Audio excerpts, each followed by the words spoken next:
все, кто начинает свой день вместе с нами с программой «Утро Якутии» на телеканалах «Якутия-24» и НВК «Саха» на календаре понедельник, 31 января. Это последний понедельник в январе и первый рабочий день на этой неделе. И с вами встречаем его мы, Руслан Ачиров и Полина Долинская.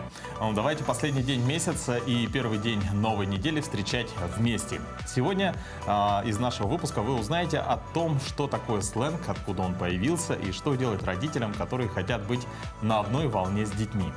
Нам в этом поможет наш гость. Этот год по инициативе Илдархана объявлен годом матери, и мы расскажем вам на примере героини нашего сюжета о роли женщины в семье.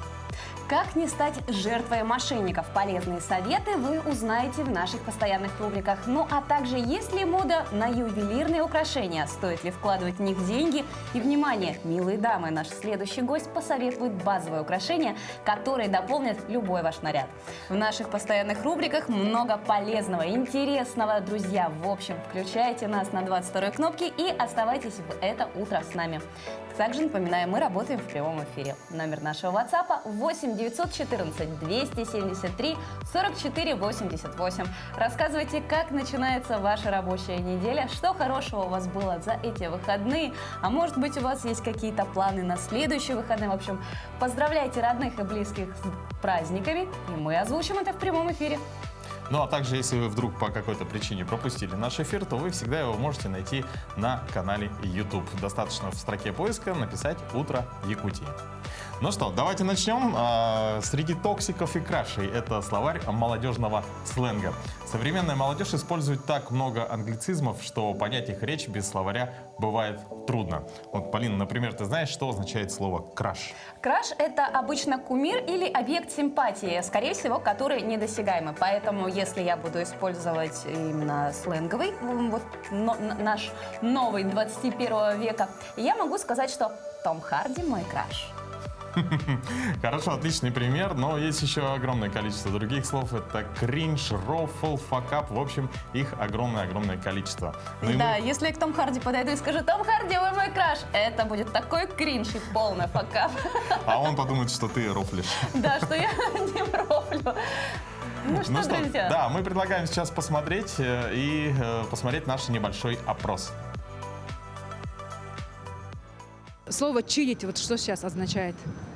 Я не знаю. Байтить. Нет, вообще все молодежные слова мимо меня прошли. Изи. Просто Так, а, допустим, забанить, допустим. заблокировать. Ага, а вот, допустим, краш. Красивый. Ага, а еще слово, ну, допустим, буллинг. Ну, знаешь. Я не знаю. Мне не нравятся заимствованные слова и современный сленг. Мне как-то привычнее изъясняться обычными словами.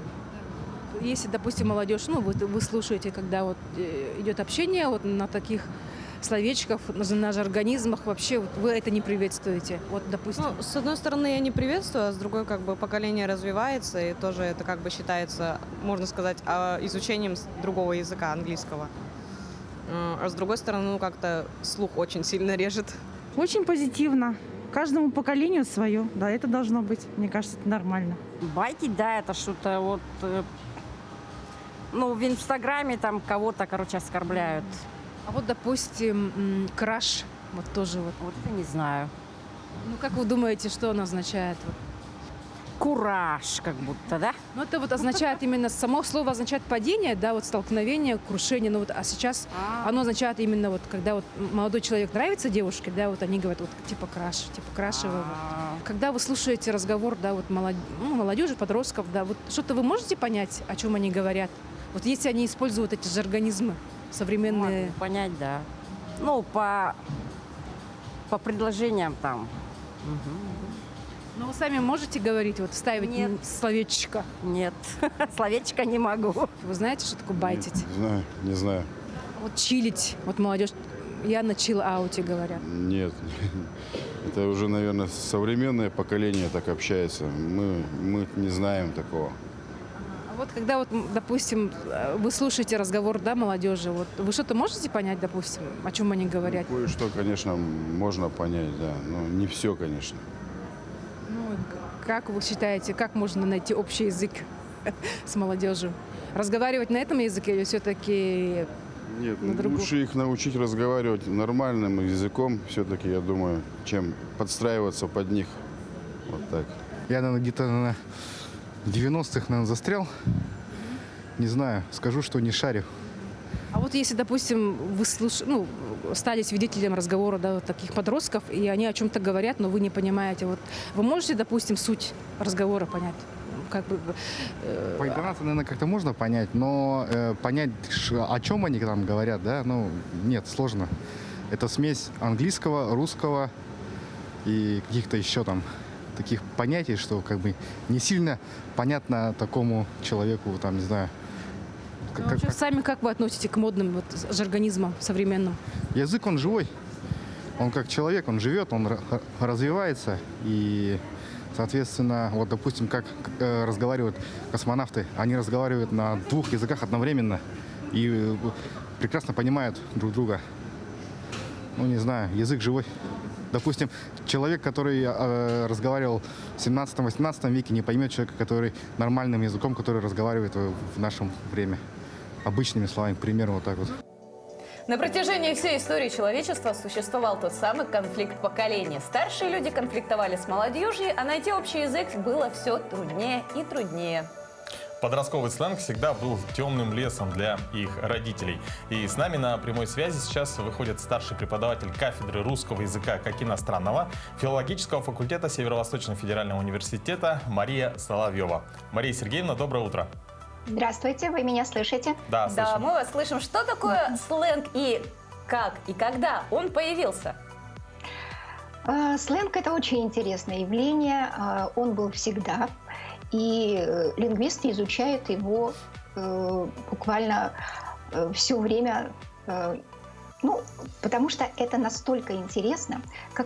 Что такое сленг? Сленг – это речь людей, которые ограничены определенной группой. То есть это социально ограниченная речь.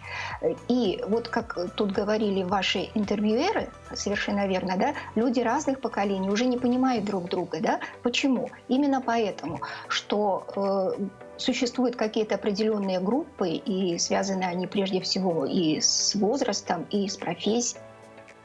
А существуют ли какие-то виды сленга? Есть ли у них какая-то классификация, может быть? Конечно. Но прежде всего, самая большая группа, самая древняя, наверное, это криминальный сленг. Также есть профессиональный сленг, например, речь программистов или, сюда же можно даже армейский сленг в какой-то мере отнести. И, кроме того, молодежный сленг, о котором вот сегодня как раз и мы и говорим. Это и школьный, и университетский, и сленг определенных групп, допустим, там панков, каких-то там готов и так далее, сленг мажоров. В конце концов, да? И цель какая тут? Скрыть свою речь, это раз. Второе, сделать свою речь, таким элементом узнавания, свой или чужой. Если ты понимаешь, то мы с тобой одной крови, да? Ну и, кроме того, это средство выделиться среди людей вот своей группы. То есть можно сказать, что это какая-то часть именно субкультуры? Верно? Конечно, конечно. Тут вообще к сленгу можно отнестись еще и с другой точки зрения. Например, сленг – это как некий этап взросления. Вот в подростковом возрасте происходит такое отторжение детей, когда они как бы трансформируются, меняются и перерождаются как личности, да, и вот это неприятие социума, семьи и так далее, оно в сленге тоже может выражаться. Мария Сергеевна, скажите, а вот как лингвисты относятся к сленгу? Я, например, сленг люблю как профессионал. В свое время, в 90-е годы, мы собирали с нашими студентами словарик молодежного сленга. И вот я вижу, как сленг меняется. То, что было употребительно тогда, сейчас уже нынешняя молодежь, наверное, не понимает. Хотя некоторые слова переходят и в общий обиход. Например, круто, клево, прикол, там, по барабану. Вот все эти слова, они сейчас уже из области сленга перешли в нашу разговорную, неофициальную повседневную речь. Вот такое тоже может быть. А такие слова, допустим, как ништяк там, или мясо, да, в значении что-то ужасное, вот теперешняя молодежь вряд ли поймет. У них это будет, например, крипово или, может быть, там кринж, кринжовый, да, вот они используют уже какие-то свои словечки, которые кажутся им оригинальными и, ну, важными в их общении. Ну, смотрите, кроме того, что есть конфликт поколений, а есть родители, которые как раз-таки хотят быть на одной волне со своими детьми, и они интересуются, что же то или иное слово значит, для того, чтобы хотя бы просто своих деток понимать. А что вы можете таким родителям посоветовать? Все-таки стоит ли им хотя бы поверхностно изучать этот сленг, чтобы знать, о чем говорят их чада? Ну, вы сами уже ответили на этот вопрос частично, да? Это очень важный момент. Если родители действительно озабочены тем, чем живут их дети, они должны знать этот сленг, ну, хотя бы для того, чтобы контролировать, да? То есть какого рода слова появляются в речи детей. Ну, а вообще, конечно же, в каждой семье есть свои правила и есть свои запреты, в том числе и запреты на мат и на сленг, да? И детям надо объяснять, что наш язык – это наше лицо. То есть наш язык… Мария Сергеевна, у вас пропал звук, вы нас слышите? Да, я вас слышу, отлично, извините, все, пожалуйста. вы появились. Ага, можете продолжить. Ага. И если родители будут разъяснять своим детям ну, такие простые очевидные вещи, что человек меняется, и, в общем-то, как у нас у всех был такой период, когда мы тоже использовали сленг, да, но со временем у большинства взрослых людей этот этап проходит, остается. И дальше уже люди переходят на литературный язык, которым они общаются, язык профессиональный и так далее. И, в общем-то, именно вот такое сознательное воспитание не только в семье, со стороны школы, со стороны средств массовой информации, все это, безусловно, должно быть. Большое спасибо за такую интересную и, я думаю, полезную беседу. И, друзья, что я могу сказать родителям? Для того, чтобы ваши дети не сказали, что они заскамили мамонта, друзья, все-таки изучайте сленг для того, чтобы понимать, о чем говорит ваш ребенок, для того, чтобы не было в ваших отношениях каких-то там кринжей и факапов. Ну, действительно, ну и в свою очередь, конечно, можно быть в курсе, да, новых интересных слов, которые, в принципе, пользуются ваши дети, стараться быть с ними на одной волне, хоть, наверное, им иногда это будет немножко кринжово от этого. Но, друзья, ну а мы через несколько минут буквально вновь появимся в нашей студии. Сейчас мы прервемся на чил. Да, прервемся на небольшой чил.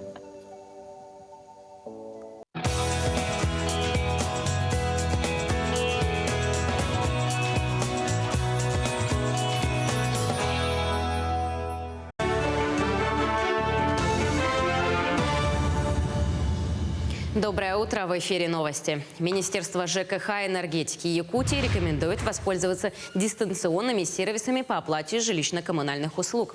В связи с эпидобстановкой пункты приема платежей в Якутске временно приостановили свою работу и личный прием граждан. Оплатить квартплату, не выходя из дома и без очередей, можно удобно и быстро на региональном портале государственных и муниципальных услуг республики, на сайте Почты России, через мобильное приложение «Квартплата Плюс» или через мобильное приложение вашего банка. Дети Азии возвращаются домой. Якутск в 2024 году примет 8-е спортивные игры. Глава Якутии Айсен Николаев и президент Международного комитета игр Владимир Максимов подписали соглашение о взаимодействии в рамках подготовки проведения 8-х международных спортивных игр «Дети Азии». Они пройдут летом в Якутске в 2024 году. Напомним, первые игры провели в 1996 году. Якутск встретил первые 6 соревнований, а после огонь игр передали другим городам. Южно-Сахалинску в 2019, Владивостоку в 2022 и городам Кемеровской области в 2023 году.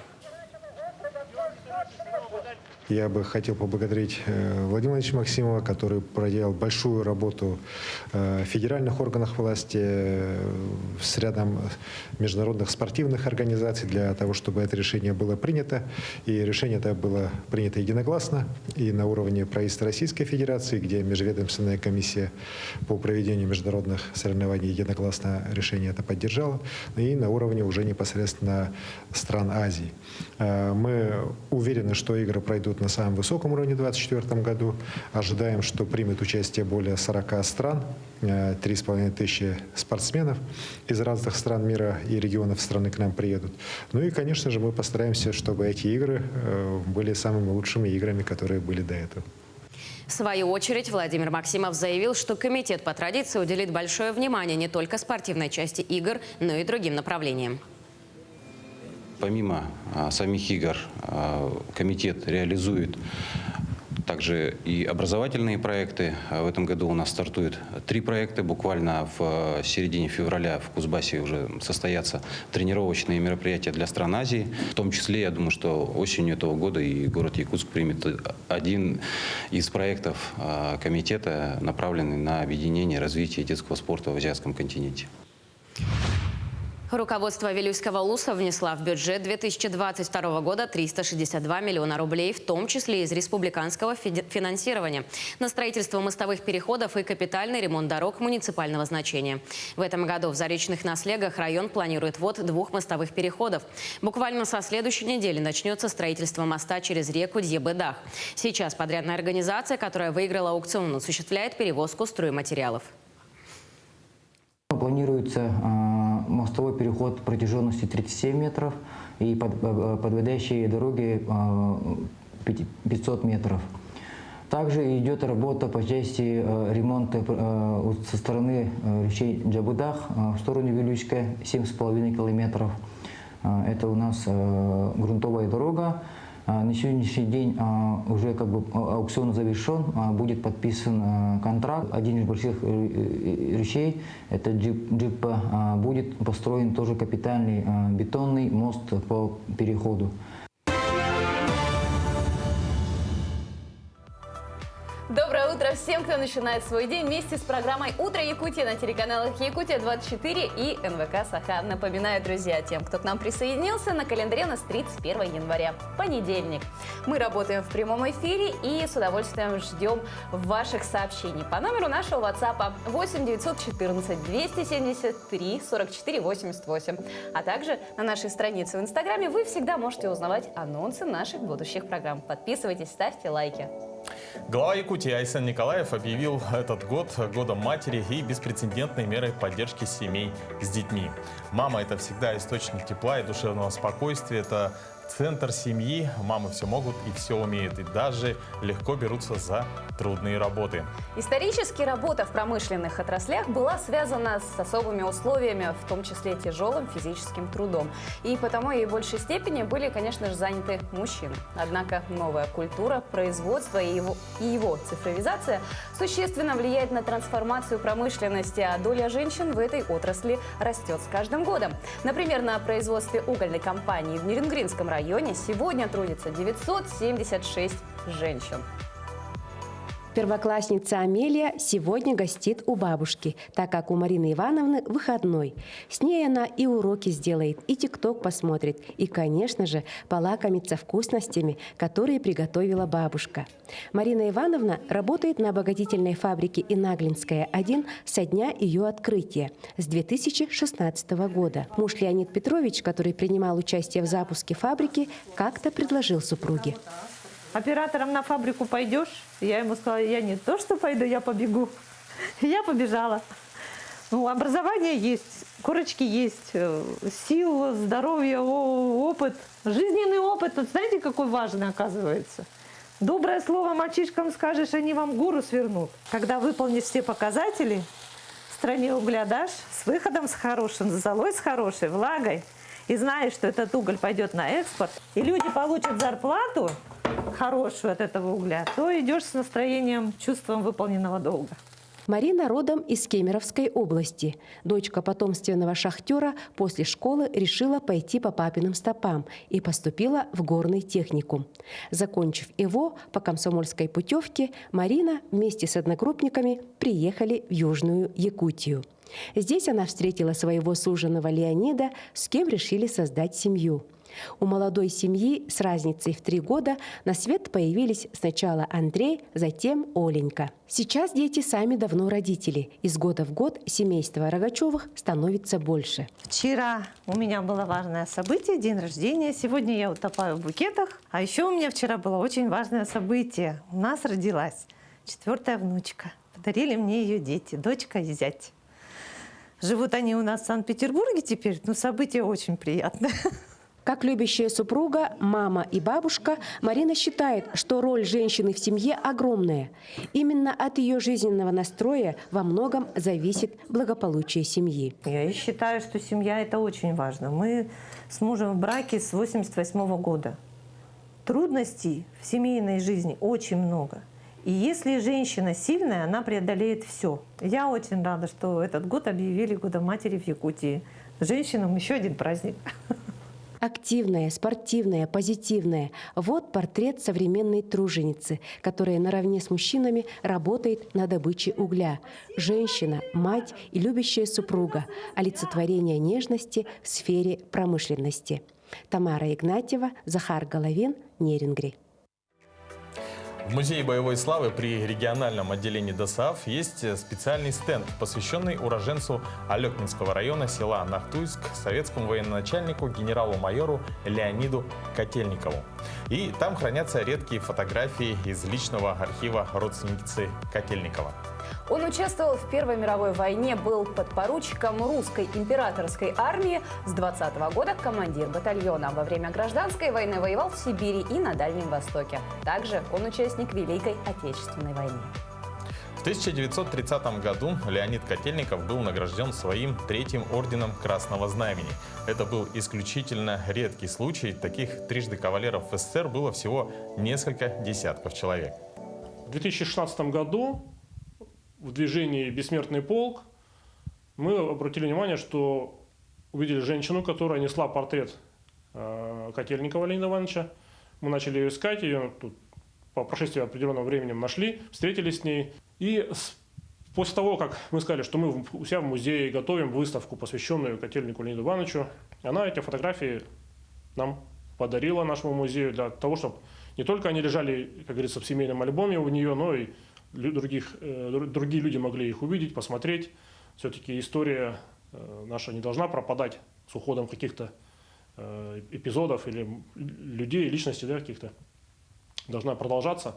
И вот теперь в нашем музее есть те фотографии, которые нигде ранее не публиковались, потому что есть несколько фотографий, которые в интернете были представлены, но опять же эти фотографии представила эта женщина, когда занималась в бессмертном полку, искала сослуживцев Леонида Ивановича.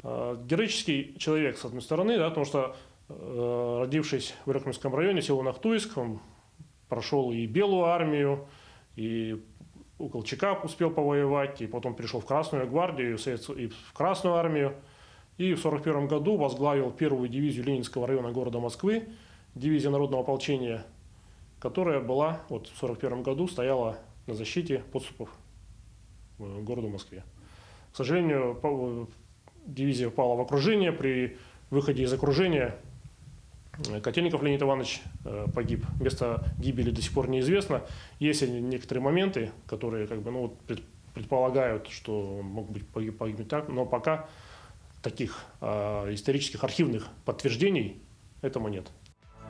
Стать жертвой мошенников можно не только на улице. С развитием технологий охотники за наживой быстро освоили и виртуальное пространство. Одним словом, мошенники процветают и не планируют останавливаться. О том, как защитить себя, своих родных и близких, мы узнаем в нашей следующей рубрике.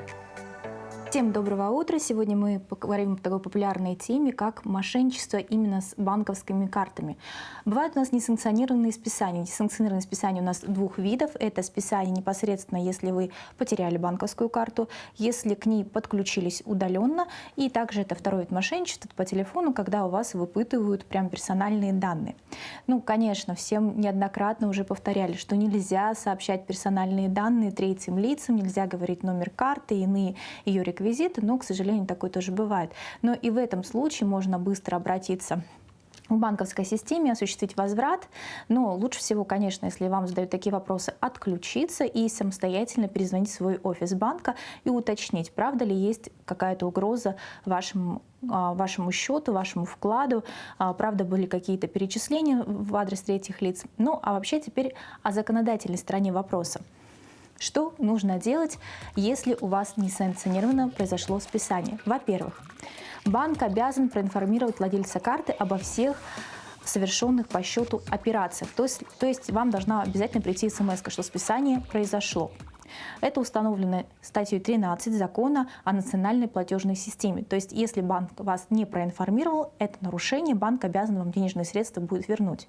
Во-вторых, клиент, получив сообщение о неправильной или несанкционированной им операции, должен незамедлительно сообщить банку не позднее дня, следующего за днем получения информации. То есть если сегодня произошло списание, крайний срок завтра, и обязательно нужно обратиться в банк и сообщить. Это также установлено частью 11 статьи 9 Закона о национальной платежной системе. Для чего это делается? Чтобы банк не мог отказать мне в возврате денежных средств. То есть если все соблюдаю и банк не обезопасил мой счет, я не предпринимал никаких действий, чтобы произошло списание, то это вина банка. Следовательно, банк возвращает мне денежные средства. В-третьих, если клиент сообщил в указанные сроки о том, что списание денег было инициировано не им, банк обязан возместить сумму операции в полном объеме. То есть мы возвращаемся к тому, что банк нам обязан возвратить деньги. В-четвертых, если клиент не сообщает банку о том, что операция не была им санкционирована, также это установлено законом, частью 14 статьи 9, банк деньги не возвращает. То есть мы видим, что мы обязательно должны в любом случае незамедлительно обращаться в офис банка. Все эти изменения введены в 2014 году. С момента введения данных изменений статистика показывает, что очень маленькое число дел трактуется в пользу банка, если мы соблюдаем следующий порядок действий. То есть сообщаем о том, что есть подозрение о несанкционированном списании денежных средств. Статистика по уменьшению числа мошенничества по списанию показывает уменьшение на 15%. Но это достаточно большая сумма и связана в первую очередь с вашей внимательностью, с тем, что вы перестали разговаривать с мошенниками и сообщать им персональные данные. Поэтому обязательно будьте внимательны, не сообщайте третьим лицам персональную информацию, касаемо не только карт, но и личных данных. И все будет хорошо. Хорошего дня. Да, действительно полезная информация. Кстати, Руслан, знаешь, что недавно читала одну статью, и, кстати, большое количество мошенников, если их рассмотреть по знакам зодиака, среди водолеев и близнецов. То есть серьезно? Да. Ну, я, конечно, встречала и представителей тех, и других знаков. Это были потрясающие, замечательные люди, но статистика вот такая. Ну, очень интересно. Ну что, друзья, в том числе и для этих знаков зодиака наш гороскоп на эту неделю.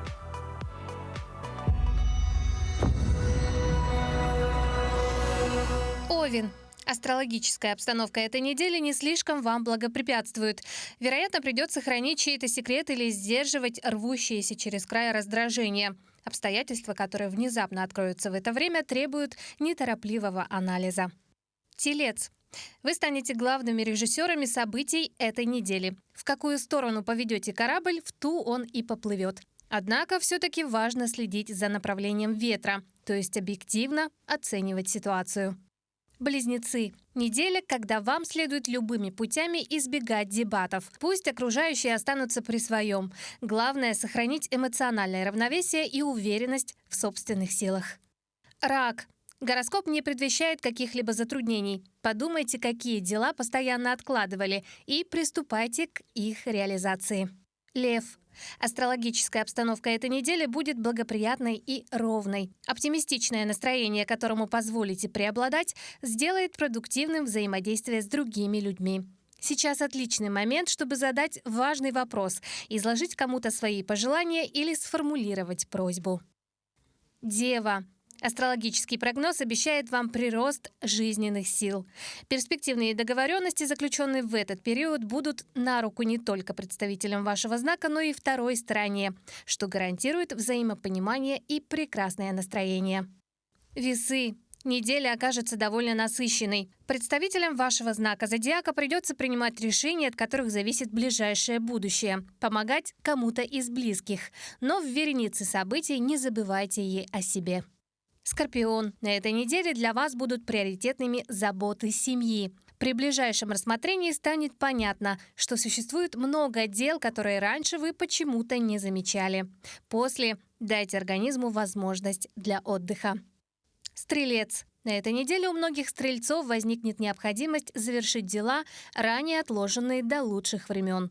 Ваши энергетические ресурсы будут достаточно высоки, поэтому нет смысла простаивать. Проведите ближайшие дни с максимальной пользой. Козерог. На этой неделе вам удастся познать благоденствие. Возможно, это будет выражаться лишь в мелочах. Главное, вы перестанете терзаться внутренними сомнениями. Если проявится творческий порыв, не пытайтесь его гасить. Водолей. Сейчас удачный момент, чтобы побороть в себе сомнения или избавиться от вредной привычки. Расширение кругозора – еще одна из приоритетных задач, на которую стоит обратить внимание. Рыба. На этой неделе у вас ожидается избыток нетривиальных идей, не лишенных гениальности. Сосредоточьтесь на том, что можно сделать, не прибегая к помощи со стороны. Все, что намеритесь осуществить, вполне достижимо.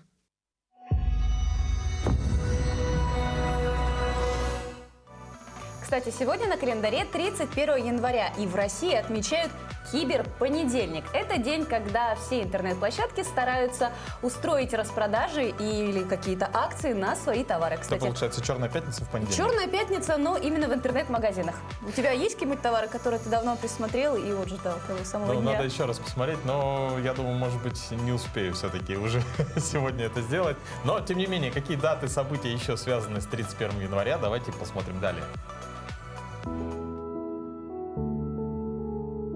На календаре 31 января. Сегодня отмечается Международный день ювелира. Киберпонедельник в России. По народному календарю наступал Афанасьев день. С ним было связано немало примет.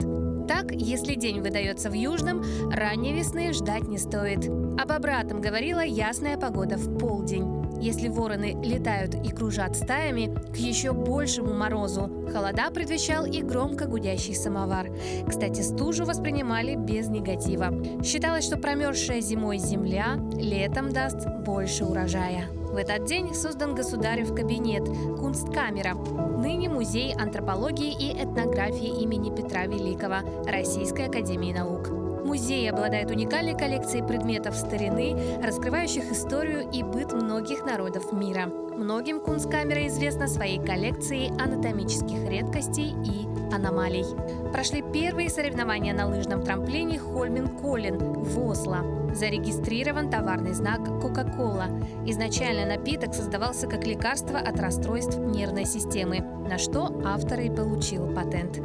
День основания Московского технического университета связи и информатики. В этот день родились Франц Шуберт, австрийский композитор, Валентина Кризодубова, советская летчица, герой Советского Союза, Ванга, болгарская ясновидящая, Владислав Стржельчик, советский и российский актер театра и кино, педагог, народный артист СССР. Тенгиз Абуладзе, грузинский и советский кинорежиссер, народный артист Грузии. Вера Глаголева, советская и российская актриса театра и кино, режиссер, народная артистка России. Именины в этот день отмечают Александр, Афанасий, Владимир, Дмитрий, Евгений, Емельян, Ефрем, Иларион, Кирилл, Ксения, Максим, Мария, Михаил, Николай и Сергей. Ну что, сегодня, думаю, многие в нашей республике празднуют Международный день ювелира. Вообще, профессия ювелира одна из самых древних, ведь украшать себя люди любили всегда. Ну и сегодня мы пообщаемся с дизайнером ювелирных украшений Лирой Тимофеевой. Лира, доброе утро. Доброе утро. Лира, скажите, есть ли мода на украшения? Как у нас в Якутии с этим обстоят дела? Мода на украшения всегда была и есть. Сейчас в моде у нас остаются необычные украшения, массивные должны быть, цепи, много цепей, украшения со вставками из каучука, серьги геометричные, объемные браслеты, чокеры, кольца, а именно очень много колец, прямо вот на все пальцы. У нас в Якутии, допустим, в заречных районах в основном покупатели предпочитают изделия с растительными орнаментами, цветами, сардана в основном. Там спросом не пользуются изделия с животными. А наоборот, в вилюйских группах улусов предпочтение идет к стерхам. Ну, также и растительный орнамент. А на северных районах предпочитают больше оленей. Ну, есть такие украшения, которые есть практически у каждого. Это, конечно же, обручальные кольца. Вот что касается молодоженов, есть ли какие-то модные тенденции именно при выборе обручальных колец? И вот, или лучше выбрать все-таки классику? До недавнего времени считалось, что обручальное кольцо должно быть гладким, как символизирует гладкую жизнь, да, семейную. Сейчас тенденция пошла больше на индивидуальность, поэтому, чтобы семейная жизнь была красивой, яркой, незабываемой, предпочитаются обручальные кольца с узорами, с бриллиантами, с надписями, также и у нас в Якутии с оберегами. А люди вообще предпочитают сейчас бриллианты или же все-таки натуральные камни? Я бы сказала и то, и другое. Но если покупаете изделия с камнями, их надо уметь сочетать между собой и, конечно же, с одеждой. Ну, в основном камни ставят на золото, да? Потому что золото крепче, чем, допустим, серебро. Серебро – мягкий металл, там ставка может выпасть в любой, такой неподходящий момент. Поэтому кто предпочитает серебро, они носят изделия из серебра без ставок, без камней. А вот выражение «лучшие друзья девушек» — это бриллианты, оно все еще актуально? Или же парни тоже используют, носят ювелирные украшения с камнями? Это с какой стороны посмотреть. Украшения с бриллиантами — то, от чего не откажутся, конечно, многие дамы, да? Кольцо с бриллиантом, преподнесенное по известному случаю, да, тем более. Такая традиция у нас в России довольно новая, тем более в Якутии. Она пришла из Европы и США. А у нас в Якутии издревле драгоценный металл – это у нас серебро. Серебро почитают, считают символом красоты, богатства, чистоты, оберега и очищения. Невесту, допустим, одевали в серебро, да? Наголовное украшение, вот, допустим, бастына, да? Такая красивая. Ага. Нагрудное украшение илинкебигер, да, это вот наша традиция, и у нас в нашем регионе, и почитая наши традиции, у нас, конечно, больше вот украшения наши национальные, да, почитаются. И вот с конца 20-го, начала 21 века национальные украшения вновь входят в обиход в связи с возрождением праздника нашего Исэх. Сегодня вот якутские женщины носят илинкебигер, вот бастына, да, в уменьшенном варианте, трансформированном, вот как у меня, да, вот это вот можно снять и одеть как колье с обычным вечерним платьем или на повседневку даже вот с костюмом, да. И поэтому предпочтение у нас, у якутов, больше вот на такой наш национальный набор. Лира, скажите, а есть ли какая-то сезонность для украшений? Вот, допустим, зима, лето, осень, весна? Да, есть. У нас зима вот суровая, мы одеваем шапки, шубу, да, и большие украшения, длинные, массивные, да, допустим, вот такие длинные серьги зимой носить. Это просто вот непрактично, во-первых. Во-вторых, неудобно. Лучше вот зимой у нас мы носим, допустим, более вот лаконичные более вот такие вот короче изделия, не такие массивные. Также и касается колец. Кольца бывают тоже массивные, большие. Зимой, чтобы под рукавичками было удобно, мы носим маленькие изделия, по размеру имеется в виду.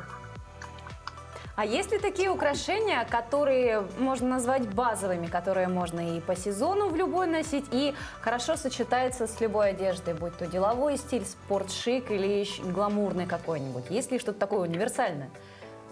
Да, есть. Как я сказала, вот сейчас в моде цепи.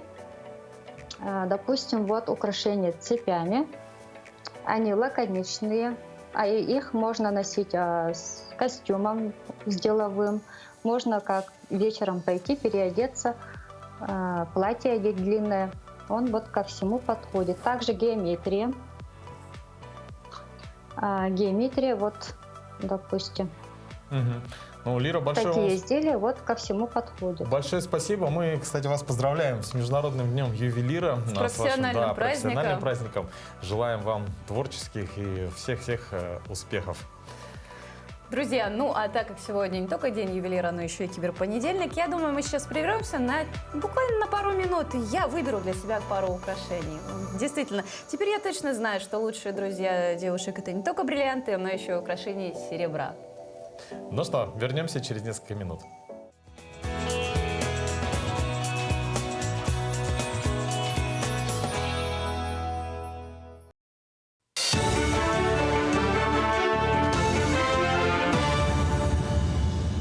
Доброе утро, вы смотрите новости. С 1 февраля ежемесячные выплаты семьям с детьми, инвалидам, ветеранам, героям России и пострадавшим на производстве будут проиндексированы по поручению президента на 8,4%, сообщил премьер-министр Михаил Мишустин.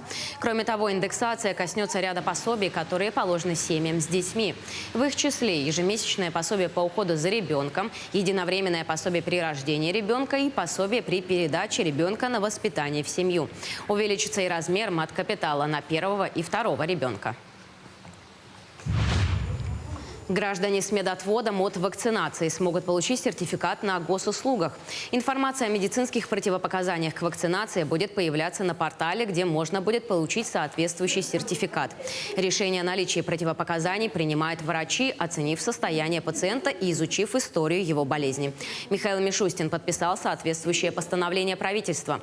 Он также обратил внимание на то, что показатели заболеваемости ковидом растут, а из-за особенностей течения болезни люди чаще обращаются за лечением в поликлинике, повышая тем самым нагрузку на амбулаторную сеть. Алмазный край отметил свою 57-ю годовщину существования. За это время геологи открыли в Мирнинском районе несколько алмазных месторождений, а строители возвели города, поселки и гидроэлектростанции. Сейчас там обосновались и нефтегазовые структуры. В Мирном возводят новый аэропортовый комплекс и дворец детства. Дорожники асфальтируют трассу Велюй и строят круглогодичный путь на Сельдюкар. В муниципалитеты проводят газ, а жители аварийного жилья постепенно расселяют. Спасибо нашим ветеранам, почетным гражданам за верность долгу, за достижения, на которые нам хочется равняться. В этом году нам предстоит многого добиться. Спасибо главе республики Айсену Николаеву за поддержку наших начинаний. Огромная благодарность руководству, трудовому коллективу акционерной компании «Алроса», всем недропользователям, которые помогают развиваться нашему любимому району. В рамках Года культурного наследия народов России, а также к 1160-летию зарождения российской государственности с 27 по 13 февраля в Москве пройдет вторая художественно-промышленная выставка «Форум. Уникальная Россия». «Уникальная Россия» – это более 20 выставок и арт-объектов внутри одной выставки. Более 1200 участников из 53 регионов России. Помимо обширной экспозиции, в программе выставки запланированы деловые встречи, интерактивные инсталляции, мастер-классы, концертная программа и показы мод. Якутию на этой выставке представят народные мастера из Татинского Улуса. Деревянная утварь, якутские ножи будут привлекать внимание и пользоваться большим спросом среди гостей и участников выставки. Для начала я хотел поздравить вас со 100-летним юбилеем, созданием Республики Саха-Якутия. Вы замечательные люди, у вас прекрасные изделия.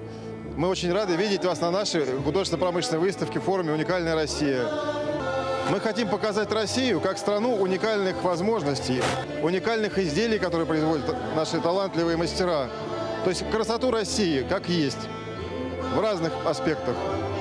В этом году 53 региона заявилось к участию, потому что выставка она будет длиться 3 недели и будет смена экспозиций.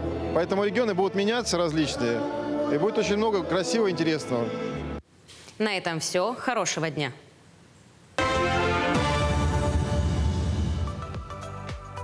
Доброе утро, мы рады приветствовать всех, кто к нам присоединился в эфире «Утро Якутии» на каналах Якутия-24 и НВК Саха. И это утро вместе с вами проводим мы, Полина Долинская и Руслан Ачиров. Руслан Ачиров. Оплата счетов за жилищно-коммунальные услуги – это неотъемлемая часть почти каждого самостоятельного человека, будь то владелец дома, квартиры или же квартиросъемщик. Совсем недавно процесс оплаты услуг ЖКХ требовал стояния в очереди и занимал немало времени. Но современные технологии не стоят на месте, да и сегодняшние обстоятельства сложились так, что оплату производить лучше не выходя из дома.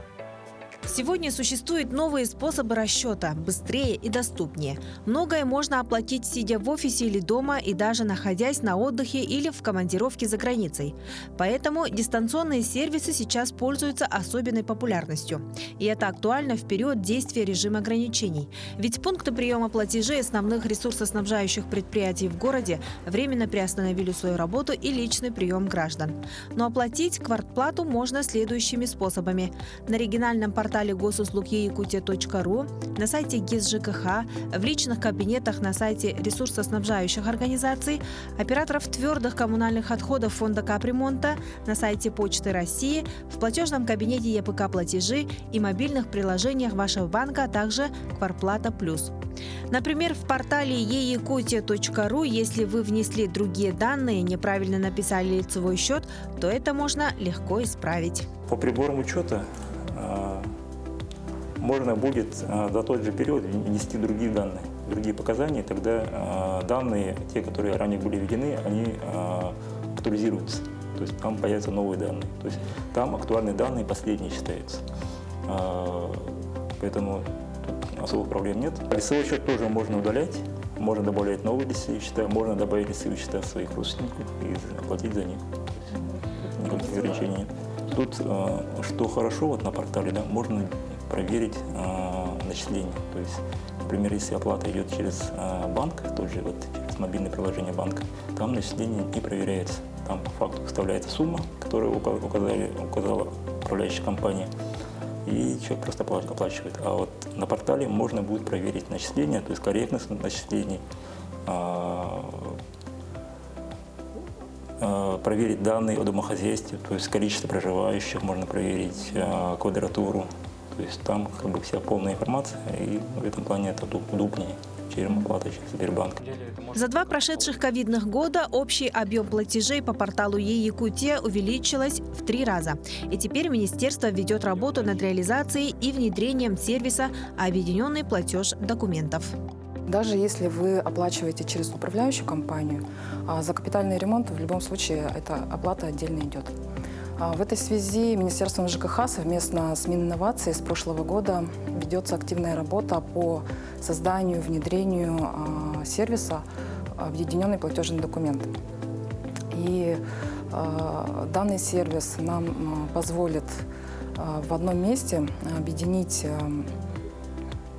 начисление нескольких организаций, и в будущем это должно стать одной точкой для оплаты жилищно-коммунальных услуг. Сервис пилотно планируется запустить для населения города Якутска уже в середине этого года, и в дальнейшем будет масштабироваться, реализовываться на территориях других районов.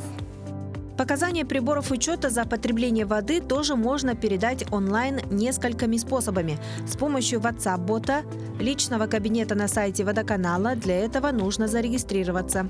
Ну и оплатить тоже можно, не выходя из дома. На сегодняшний момент у нас в связи с тем, что пандемия, у нас количество, конечно, зарегистрированных в личных кабинете увеличилось где-то процентов на 300 с прошлого года. Было где-то у нас изначально 5000 лицевых счетов, сейчас на данный момент уже зарегистрировано 15 лицевых счетов. В прошлом году у нас начался период пандемии, конечно, было очень много обращений. На сегодняшний момент уже этих обращений сведено к минимуму. Люди уже все знают. У нас на сайте размещена информация, как и какими способами можно оплатить данные услуги. Сегодня практически любые операции со своими финансами можно совершить в режиме онлайн. В современном быстро развивающемся мире это прежде всего экономия времени. Кроме того, дистанционные каналы оплаты уже показали свою востребованность в период пандемии коронавируса, когда необходимо ограничить контакты и визиты в различные учреждения. Сейчас достаточно иметь мобильный телефон и знать простые алгоритмы, как совершить оплату. Оксана Устинова, Семен Семенов, Александр Жуков, Якутск. Действительно очень удобно и как раз-таки экономит очень много времени, потому что я помню еще по своему детству, моя мама прям весь свой обед часовой, который у нее был, она посвящала именно тому, что она бежала вот в энергосбыт или на водоканал, чтобы оплатить вот это все. А сейчас я так понимаю, что если бы я действительно бы лично приходила бы в эти офисы, мне бы приходилось просто день брать выходного. Действительно, но вот хотелось бы вот в этом сюжете упомянули приложение Квартплата Плюс. Я сам недавно его установил и был удивлен, что вводишь просто адрес, номер своей квартиры, и у тебя все твои платежи появляются.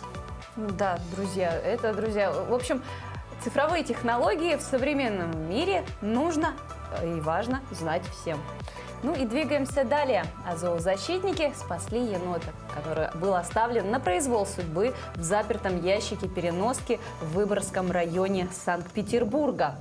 По словам управляющего фонда «Енотская правда», информацию об оставленном животном в фонде передали по номеру телефона. И, прибыв на место, добровольцы обнаружили молодого енота, которому удалось самостоятельно выбраться из заточения, несмотря на старания прежних владельцев. Переноска была самодельная, сделанная без дверей, наглухо закрученная саморезами. Создалось ощущение такое, что его бросили, чтобы он не выбрался, отметила Анна. Зоозащитница заявила, что енот не поранился, но сильно замерз, а потому даже не сопротивлялся, когда его забирали в фонд. По дырке от бирки в ухе малыша Анна предположила, что животное могло находиться в контактном зоопарке или было передано браконьерами бывшим владельцам. Управляющая фондом надеется, что через несколько месяцев енот пойдет на контакт с людьми, однако для этого будущим хозяевам придется потрудиться. Зависит от того, с кем он будет находиться, с какими людьми. То есть это может быть месяц, два, три.